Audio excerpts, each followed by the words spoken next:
Hi, up on the stairs.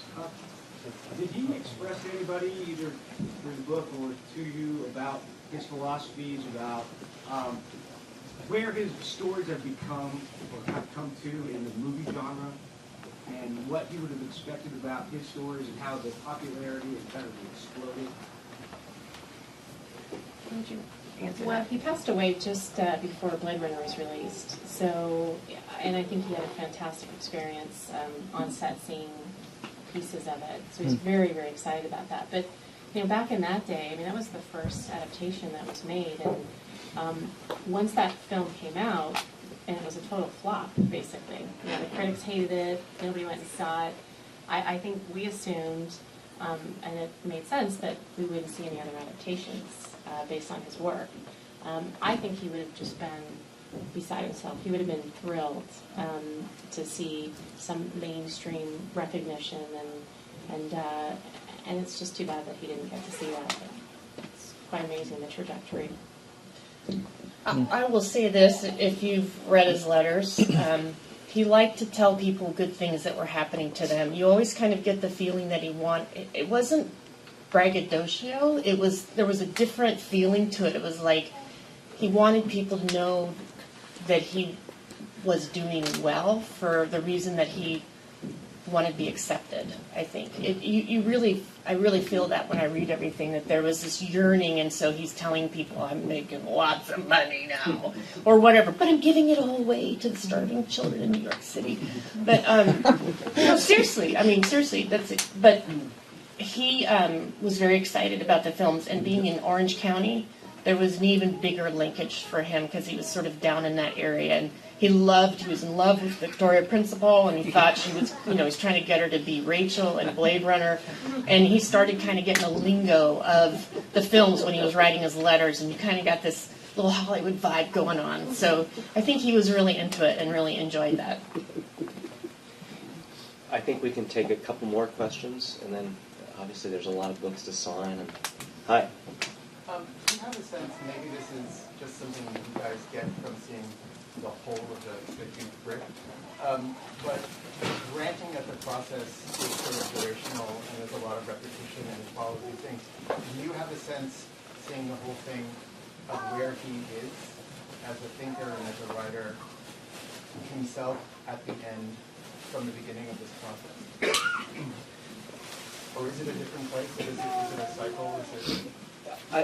I think Pamela should take that question. I'll just say it's very tricky. You have to be certain to remember that he might have gone on writing this way for another 8 or 10 years if he'd lived. We have no idea. So where the book happens to land and where he was in the last phases, there are tonalities that are very inviting to think, oh, he was preparing to be done in some way. And there is a kind of ebbing in some ways towards the end, which is probably the energies of his life ebbing. And that influenced the writing because the writing was so interpenetrative of his temperament and his mood and his physical capacity to keep going. But well, in the way that we say the later novels are a little more considered. Mm-hmm. Does the thought He's basically schooled himself in philosophy over the course of these 8 years. I mean, he's been interested in philosophy all along, but you can see in the beginning in 1974, he's starting to do research, and it's really fun, actually, in the beginning. You can see, like, he's copying out whole entries from the encyclopedia about the logos, or, just starting to figure out all these terms. By 1980-81, the philosophy is very dense. It's getting much more difficult. There's a lot more heavy Christian, Neoplatonism, some stuff that was very hard to excerpt and didn't make it into the book. So philosophically, that was where he was, I think, toward the end. But the overall arc is you do just feel the density and sort of the weight of all the thinking just really getting heavier. Even though there's also, toward the end, just really wonderful light moments and also great back and forths about his his last novel, The Transmigration of Timothy Archer, and then some thinking about the novel that he didn't ever get to write, Owl in Daylight.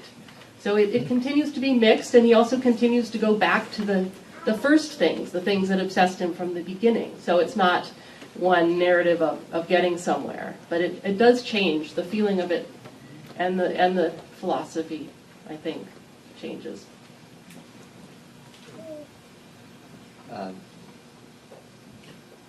Hi, John. A whimsical question.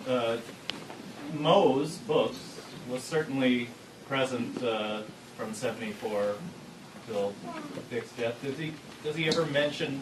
He was in Fullerton and in he was, Santa Ana. He was by that time. Yeah, he left Marin, went to Vancouver, and then had someone reach a hand out to him, and he went to Southern California in Orange County and never really came back.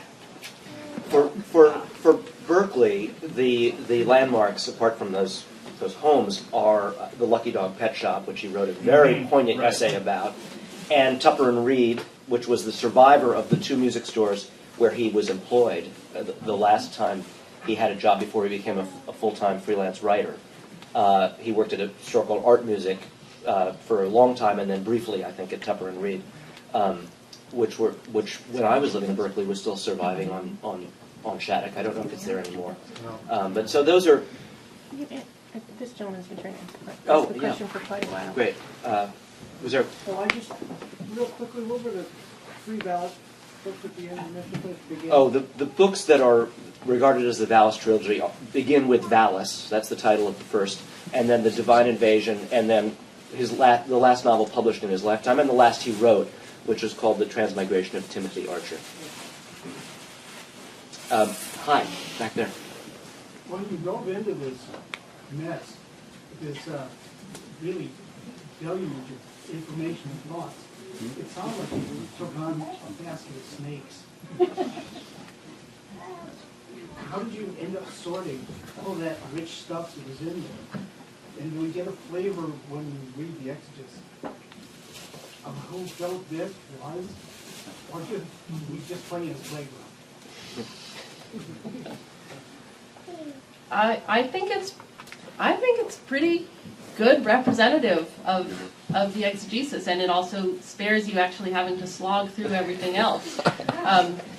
We tried really hard to pick out everything that when something new came along to give that representation, and also to mix up both smaller fragment, sometimes there will be something that's as little as a line that we excerpted, and other times it'll be several pages. So you actually can, if you want to, feel like what it's like to actually have him take you through a thought process for a while. So we tried to represent it and yet also make it still readable as much as possible. And I think it's great, personally. I think we did a great job.